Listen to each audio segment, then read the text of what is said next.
Chapter 11, in which Phileas Fogg secures a curious means of conveyance at a fabulous price. The train had started punctually. Among the passengers were a number of officers, government officials, and opium and indigo merchants whose business called them to the eastern coast. Passepartout rode in the same carriage with his master, and a third passenger occupied a seat opposite to them. This was Sir Francis Cromarty, one of Mr. Fogg's whist partners on the Mongolia, now on his way to join his corps at Benares. Sir Francis was a tall, fair man of 50 who had greatly distinguished himself in the last Sepoy revolt. He made India his home, only paying brief visits to England at rare intervals, and was almost as familiar as a native with the customs, history and character of India and its people. But Phileas Fogg, who was not travelling but only describing a circumference, took no pains to inquire into these subjects. He was a solid body, traversing an orbit round the terrestrial globe according to the laws of rational mechanics. He was at this moment calculating in his mind the number of hours spent since his departure from London, and, had it been in his nature to make a useless demonstration, would have rubbed his hands for satisfaction. Sir Francis Cromarty had observed the oddity of his travelling companion, although the only opportunity he had for studying him had been while he was dealing the cards and between two rubbers, and questioned himself whether a human heart really beat beneath the cold exterior, and whether Phileas Fogg had any sense of the beauties of nature. The Brigadier General was free to mentally confess that, of all the eccentric persons he had ever met, none was comparable to this product of the exact sciences. Phileas Fogg had not concealed from Sir Francis his design of going round the world, nor the circumstances under which he set out, and the General only saw in the wager a useless eccentricity and a lack of sound common sense. In the way this strange gentleman was going on, he would leave the world without having done any good to himself or anybody else. An hour after leaving Bombay, the train had passed the viaducts and the island of Salsette and had got into the open country. At Kalyan they reached the junction of the branch line, which descends towards southeastern India by Kandala and Pouna, and passing Parwal they entered the defiles of the mountains with their basalt bases and their summits crowned with thick and verdant forests. Phileas Fogg and Sir Francis Cromarty exchanged a few words from time to time, and now Sir Francis, reviving the conversation, observed, "Some years ago, Mr. Fogg, you would have met with a delay at this point, which would probably have lost you your wager." "How so, Sir Francis?" "Because the railway stopped at the base of these mountains, which the passengers were obliged to cross in palanquins or on ponies to Kandala on the other side." "Such a delay would not have deranged my plans in the least," said Mr. Fogg. "I have constantly foreseen the likelihood of certain obstacles." "But, Mr. Fogg," pursued Sir Francis, "you run the risk of having some difficulty about this worthy fellow's adventure at the pagoda." Passepartout, his feet comfortably wrapped in his travelling blanket, was sound asleep, and did not dream that anybody was talking about him. "The government is very severe upon that kind of offence. It takes particular care that the religious customs of the Indians should be respected, and if your servant were caught—" "Very well, Sir Francis," replied Mr. Fogg. "If he had been caught, he would have been condemned and punished, and then would have quietly returned to Europe. I don't see how this affair could have delayed his master." The conversation fell again. During the night the train left the mountains behind and passed Nasik, and the next day proceeded over the flat, well-cultivated country of the Khandesh, with its struggling villages above which rose the minarets of the pagodas. This fertile territory is watered by numerous small rivers and limpid streams, mostly tributaries of the Godavari. Passepartout, on walking and looking out, could not realise that he was actually crossing India in a railway train. The locomotive, guided by an English engineer and fed with English coal, threw out its smoke upon cotton, coffee, nutmeg, clove and pepper plantations, while the steam curled in spirals around groups of palm trees, in the midst of which were seen picturesque bungalows, viharis, a sort of abandoned monasteries, and marvellous temples enriched by the exhaustless ornamentation of Indian architecture.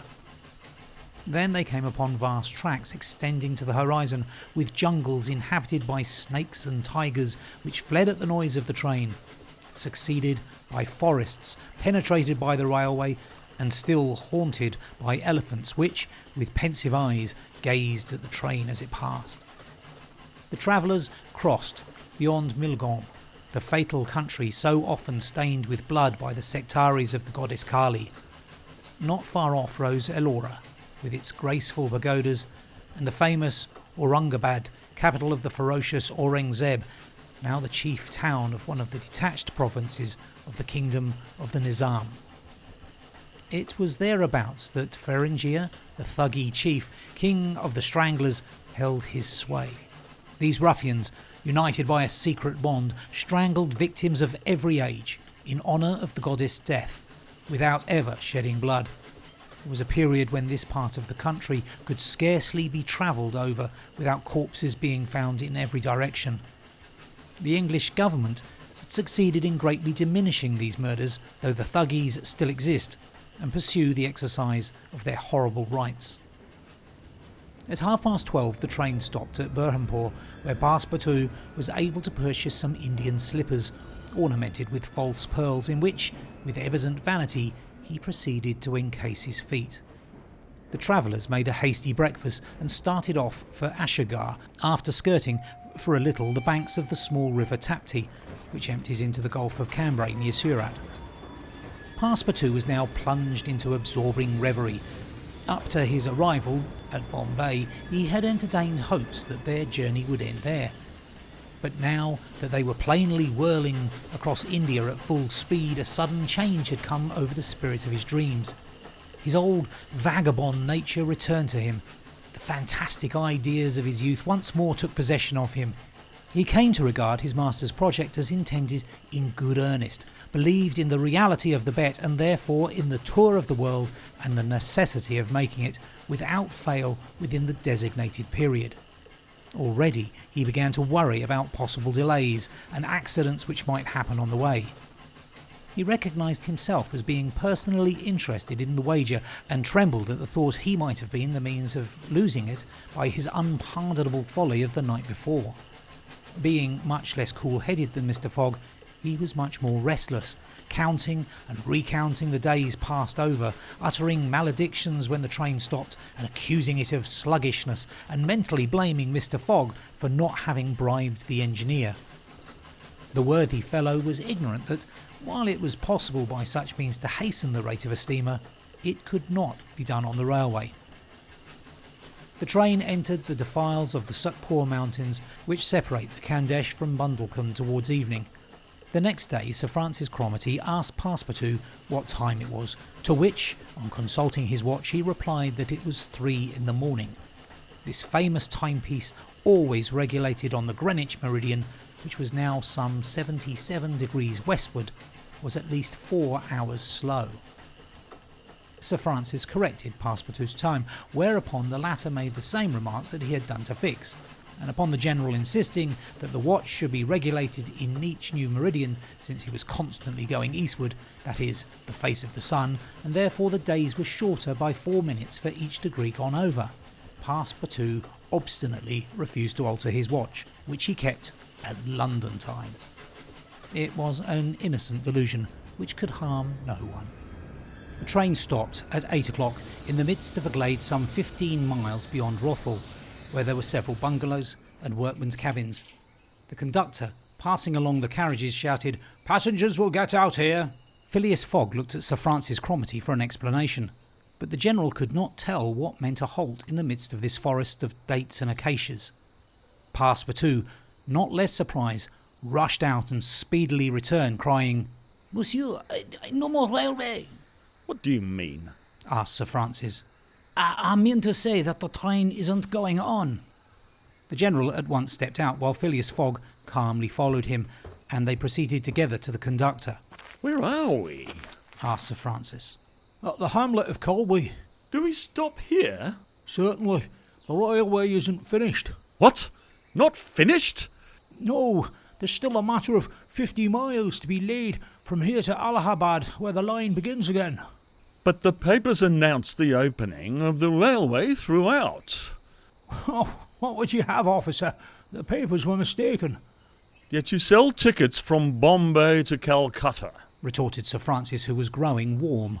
"No doubt," replied the conductor, "but the passengers know that they must provide means of transportation for themselves from Colby to Allahabad." Sir Francis was furious. Passepartout would willingly have knocked the conductor down and did not dare to look at his master.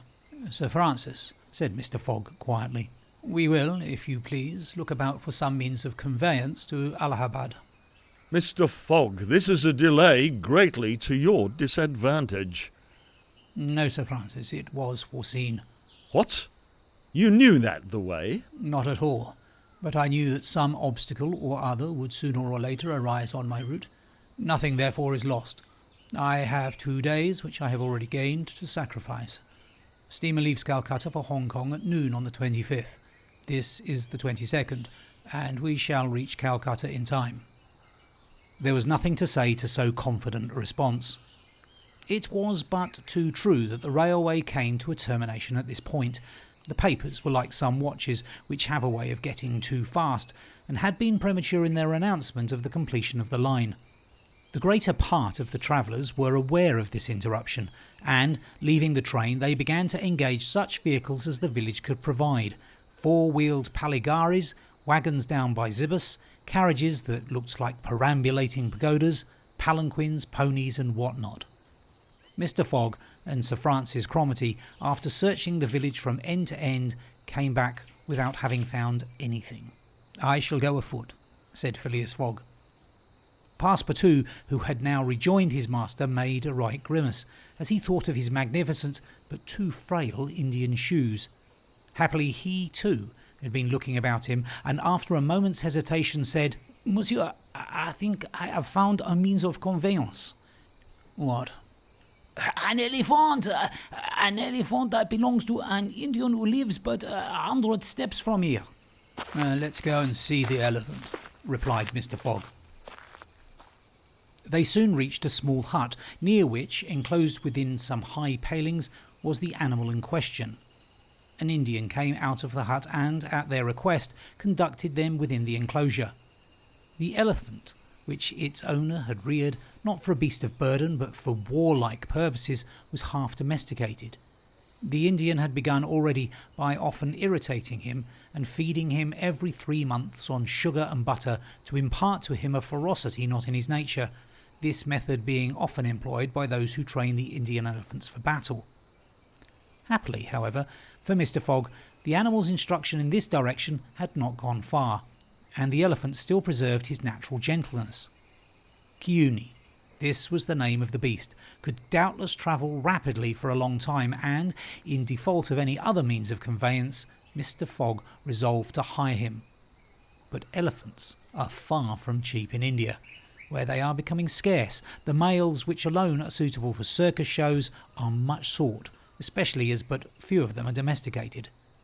When therefore Mr. Fogg proposed to the Indian to hire Kiuni, he refused point blank. Mr. Fogg persisted, offering the excessive sum of £10 an hour for the loan of the beast to Allahabad. Refused. £20. Refused also. £40. Still refused. Passepartout jumped at each advance, but the Indian declined to be tempted. Yet the offer was an alluring one, for, supposing it took the elephant 15 hours to reach Allahabad, his owner would receive no less than £600 sterling. Phileas Fogg, without getting in the least flurried, then proposed to purchase the animal outright, and at first offered £1,000 for him. The Indian, perhaps thinking he was going to make a great bargain, still refused. Sir Francis Cromarty took Mr. Fogg aside and begged him to reflect before he went any further, to which that gentleman replied that he was not in the habit of acting rashly, that a bet of £20,000 was at stake, that the elephant was absolutely necessary to him, and that he would secure him if he had to pay 20 times his value.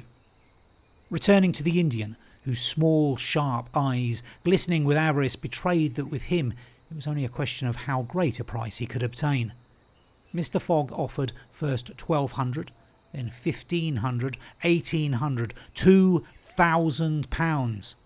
Passepartout, usually so rubicund, was fairly white with suspense. At £2,000 the Indian yielded. "What a price, good heavens!" cried Passepartout. "For an elephant!"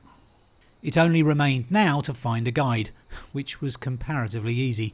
A young Parsee with an intelligent face offered his services, which Mr. Fogg accepted, promising so generous a reward as to materially stimulate his zeal. The elephant was led out and equipped. The Parsee, who was an accomplished elephant driver, covered his back with a sort of saddle-cloth and attached to each of his flanks some curiously uncomfortable howdahs. Phileas Fogg paid the Indian with some banknotes which he extracted from the famous carpet bag, a proceeding that seemed to deprive poor Passepartout of his vitals. Then he offered to carry Sir Francis to Allahabad, which the Brigadier gratefully accepted, as one traveller the more would not be likely to fatigue the gigantic beast. Provisions were purchased at Colby, and while Sir Francis and Mr. Fogg took the howdahs on either side, Passepartout got astride the saddle-cloth between them. The Parsee perched himself on the elephant's neck, and at 9 o'clock they set out from the village, the animal marching off through the dense forest of palms by the shortest cut.